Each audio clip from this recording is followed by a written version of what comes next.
এক বাবা এসে বললেন, ওমরে ফারুক আমার ছেলে কথা শোনে না, বেয়াদব। ওমরে ফারুক ছেলেরে ডাকলেন, বাবা তুমি তোমার আব্বাজানের কথা শোনো না, এটা তো কবিরা গুনাহ। ছেলে বলে, ওমরে ফারুক সব দায়িত্ব আল্লাহ ছেলে মেয়েদেরকে দিয়েছে, বাবা মাকে কোনো দায়িত্ব দেয় নাই। ওমরে ফারুক বললেন, অবশ্যই দায়িত্ব দিয়েছে।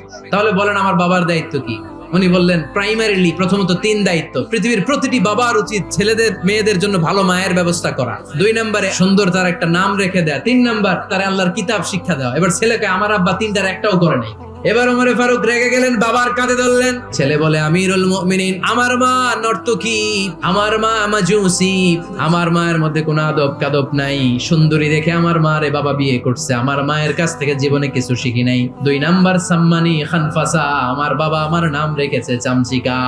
ওয়ালাম ইউআল্লিমনি হারফাম মিন কিতাবিল্লাহ, আমিরুল মুমিনিন, শুধু তাই না, আল্লাহর কোরআনের একটা অক্ষর আমার বাবা কোনোদিন আমারে শিক্ষা দেয় না। ওমর ফারুক রেগে গেলেন, এবার বাপের কান্দে ধইরা মারতে শুরু করলেন। তুই পোলার নামে